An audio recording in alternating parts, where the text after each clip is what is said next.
Hello everyone, my name is Praveen and this is your Photoshop beginner training course. तो आज की class है clone stamp tool की। बहुत सिंपल सा टूल है, फटाफट देख लेते हैं कैसे यूज़ किया जाता है। टूल बार में आप आओगे तो ये हमारे पास है क्लोन स्टैम्प टूल। शॉर्टकट है इसका एस, तो आप एस प्रेस कर सकते हो। यहाँ पे अगर आप होल्ड करते हो तो फोटोशॉप आपको बता रहा है कि किस तरह से आप इस टूल का यूज़ कर सकते हो। सिंपल है, ये टूल क्या करता है, क्लोन बनाता है यानी डुप्लीकेट करता है किसी भी एरिया को। आप जो इसके थ्रू डुप्लीकेट कर सकते हो। तो यूज़ कैसे करना है, बहुत सिंपल सा टूल है। तो हमारे पास एक जो है इमेज है और देखेंगे कैसे आप इस टूल का यूज़ कर सकते हो। ठीक है, तो हमें क्या करना है, यहाँ पर आप देखोगे काफ़ी सारे स्पोर्ट है इस इमेज के ऊपर और ये हमें करेक्ट करने हैं। तो सिंपल है, तो सबसे पहले आपको क्या करना होता है, ऑल्ट प्रेस करना होता है। यहाँ पर मैं ऑल्ट प्रेस करूँगा और यहाँ पर एक जो है इस तरह से आइकन बन जाएगा और अब मैं इसको ड्रैग करूँगा यहाँ पर। तो अब अगर मैं क्लिक करूँगा तो आपको दिखाई देगा कि जो मेरा कर्सर है उसके साथ एक प्लस का आइकन आ रहा है और जहाँ से ये प्लस आ रहा है वहाँ से ये क्या कर रहा है, इस एरिया को डुप्लीकेट कर रहा है। ठीक है, और यहाँ पर पेस्ट कर रहा है। बहुत सिंपल सा है। मैं यहाँ पर क्या करता हूँ, इस तरह से ये एरिया यहाँ से इधर कर लेता हूँ इस तरह से। तो इस तरह की जो है स्पॉट होते हैं जो हमारे इमेज के ऊपर, जो छोटे छोटे करेक्शन होते हैं वो बेसिकली क्लोन स्टैम्प टूल से किए जाते हैं। और भी टूल है वो भी मैं आपको बताऊंगा, बट जहाँ पर काफ़ी टफ कंडीशन होती है वहाँ पर जो है इस टूल का यूज़ जो है किया जाता है। ठीक है, तो सिंपल है, इसको थोड़ा छोटा कर लेते हैं, ऑल्ट प्रेस करते हैं और इस तरह से यूज़ करते हैं। ठीक है, चलिए तो यहाँ पर मैं क्लिक कर लेता हूँ और यहाँ पर इस तरह से जो है। ठीक है, तो आप चाहो तो कहीं से भी क्लोन कर सकते हो। आपको यहाँ से क्लोन करना है, यहाँ पर मैं क्लोन कर सकता हूँ इस तरह से। तो जो एरिया वहाँ पर प्लस के पास जो आएगा वो यहाँ पर इस तरह से क्लोन होता चला जाएगा। ठीक है, तो इस तरह से क्लोन स्टैम्प टूल का यूज़ किया जाता है। तो सिंपली ये क्या कर रहा है कि आपको जहाँ पर आप जो है ऑल्ट प्रेस करते हो और इस तरह ड्रैग करते हो वहाँ से ये चीज़ों को क्लोन करता है और इस तरह से पेस्ट करता है। बट ये क्लोन काफ़ी अच्छे से करता है और मिक्स भी कर लेता है उस चीज़ों को। बट अगर आप जैसे मैं यहाँ से कहीं दूर से ले लूँ और यहाँ से इस तरह से ले लूँ, ऑल्ट करके यहाँ से ले लूँ, तो कुछ इस तरह का आपको ये रिजल्ट देगा। इसमें थोड़ा स्मार्टली आपको वर्क करना होता है और देखना होता है कि कौन सा एरिया जो है मैच हो रहा है।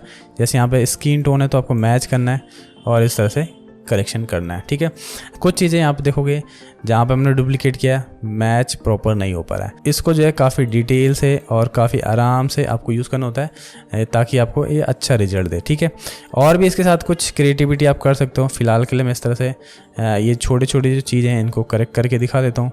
सिंपली आपको समझ में आ गया क्लोन कैसा होता है।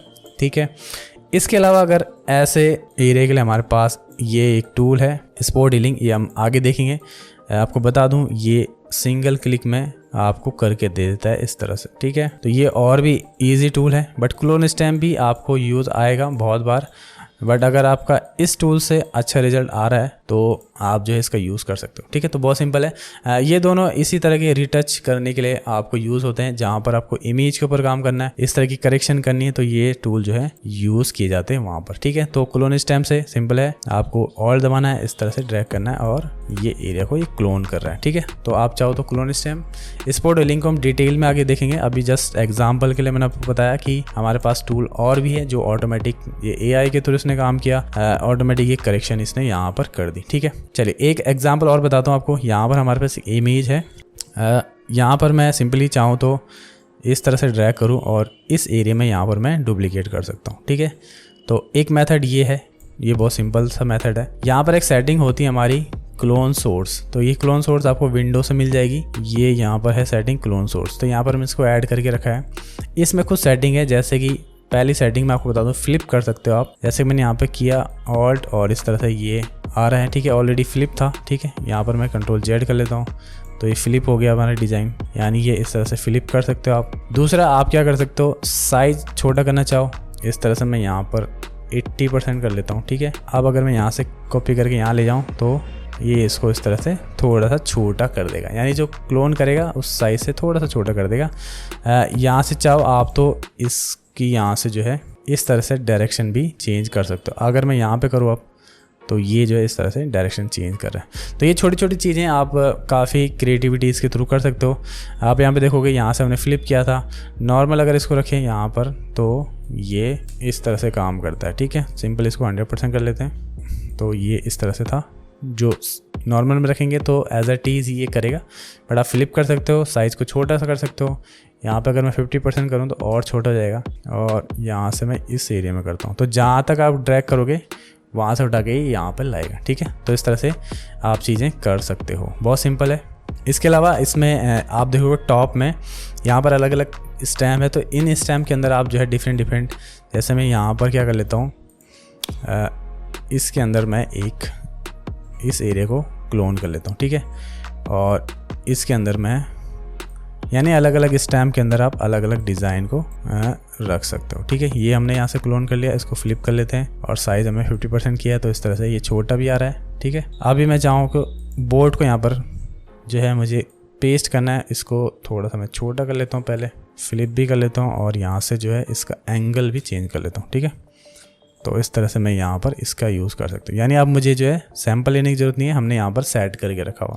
तो यहाँ पर आप मल्टीपल सैंपल रख सकते हो, अगर आपका यूज़ हो रहा है इस टाइप का तो आप यहाँ पर कर सकते हो। यहाँ पर हमने देखा छोटा भी कर दिया साइज़ को, फ्लिप करके इसकी यहाँ से हमने जो है इसको रोटेट भी कर दिया, यानी डायरेक्शन जिस डायरेक्शन में रखना है इस तरह से कर सकते हो। ठीक है, अभी आप देखोगे इस इमेज के ऊपर आया मैं, तो यहाँ पर भी वही पेस्ट कर रहा है, क्योंकि यहाँ पर जो हमने इसको जो है यहाँ पर पिक कर रखा है, यानी सैंपल पिक कर रखा है। ठीक है, तो अभी मैं क्या करूँगा, यहाँ से कैट की इमेज है, इसकी एक आइज़ नहीं है, तो सिंपल मैं यहाँ पे क्या करूँगा, ऑल्ट प्रेस करता हूँ और यहाँ से इसको स्टैम्प कर लेते हैं यहाँ पर। ठीक है, तो बहुत सिंपल है, ये छोटी आइज़ हो रही है क्योंकि यहाँ से हमने जो इसको 50% करा तो 100 कर लेते हैं। ठीक है, तो इसको मैं क्या करता हूँ, ऑल्ट दबाता हूँ और यहाँ पर प्रेस करता हूँ। ठीक है, तो ये सिंपल सा तरीका है। आप चाहो तो इसको क्या कर सकते हो, जैसे मैंने यहाँ पे लेयर ऐड करी है, लेयर ऐड कर सकते हो आप। अगर आप देखो यहाँ पे लेयर के ऊपर करोगे तो लेयर के ऊपर भी हो जाएगा इस तरह से, बट अगर आप लेयर ऐड करोगे यहाँ पर इस तरह से, मैं लेयर के ऊपर करूँगा ताकि आप चाहो तो उसको रिमूव भी कर सकते हो। यहाँ से आप ऑल लेयर पर रखोगे, सैम्पल ऑल लेयर। अगर आप इस पर करंट में रखोगे तो यहाँ पर कोई भी इसको जो ऑब्जेक्ट नहीं मिल रहा है। ठीक है, तो इसको सैम्पल ऑल रखना है और इस तरह से इसको मैं पहले यहाँ पर ऐड कर लेता हूँ। ठीक है, आप चाहो तो आप इसको जो है कंट्रोल टी कर सकते हो या फिर इसको मूव टूल से थोड़ा सा अप डाउन मूव कर सकते हो, यानी एडजस्ट कर सकते हो। तो ये बेनिफिट है आपको लेयर ऐड करने का, तो आप अपने लेयर के ऊपर कर सकते हो ताकि आपको अगर थोड़ा बहुत करेक्शन या अप डाउन लेफ़्ट राइट करना पड़े तो इस तरह से कर सकते हो। बहुत सिंपल सा टूल है। एक छोटा सा एग्जाम्पल और देख लेते हैं, वैसे ऑलरेडी आपको समझ में आ गया होगा कि कैसे ये काम कर रहा है। तो यहाँ पर भी हम क्या करते हैं, लेयर ऐड करते हैं और यहाँ पर लेते हैं क्लोन स्टैम्प और यहाँ पर और लेयर। ठीक है, तो क्लोन स्टैम्प में और स्पॉट हीलिंग में डिफरेंस है। क्लोन स्टैम्प जो है आप अपने हिसाब से चीज़ों को कर सकते हो, बट स्पॉट हीलिंग में मैंने आपको बताया वो डायरेक्ट यहाँ पर जैसे हमारे पास इमेज है वो क्या करेगा, डायरेक्ट जहाँ पर आप क्लिक करोगे ऑटोमेटिक जो है आसपास के एरिया से सैंपल पिक करके वहाँ पर ऐड कर देगा। ठीक है, तो क्लोन स्टैम्प का अलग यूज़ है और इस टूल का अलग यूज़ है, और दोनों ही मिक्सअप हम यूज़ कर सकते हैं। ठीक है, तो यहाँ पे आपने देखा पहले इसको पूरा कर लेते हैं, थोड़ा सा छोटा कर लेते हैं साइज़ को। ठीक है, तो अब हमने इसको न्यू लेयर पे लिया, तो चाहे तो इसको हम यहाँ से हटा भी सकते हैं और चाहे तो इसको रख भी सकते हैं। तो बहुत सिंपल सा टूल है, आप इसके साथ क्रिएटिविटी कर सकते हो इस टूल के थ्रू। काफ़ी चीज़ें होती हैं, बट ज़्यादातर ये यूज़ होता है करेक्शन के लिए। छोटी छोटी जो करेक्शन होती है हमारी फेस के ऊपर जो करेक्शन होती है वहाँ पर इस टूल का यूज़ किया जाता है। तो आप चाहो तो डिफरेंट वे में भी कर सकते हो। जैसे हमने देखा कैट को हमने किस तरह से चेंज किया, ट्रांसफॉर्म किया उसकी आँख को, ये बहुत सारी चीज़ें आप इसके थ्रू कर सकते हो। तो आपने बेसिकली समझना है कि टूल काम कैसे करता है। तो बहुत सिंपल सी आज की क्लास थी। आई होप आपको ये क्लास भी समझ में आई होगी। नेक्स्ट क्लास हमारी स्पॉट हीलिंग की है। मैंने आपको बताया भी है कैसा वो टूल काम करता है, बट उसको डिटेल में देखेंगे और भी टूल उसके अंदर कैसे उसका यूज़ किया जाता है। तो तब तक के लिए आप जो प्रैक्टिस कीजिए, मैं मिलता हूँ आपको नेक्स्ट क्लास में।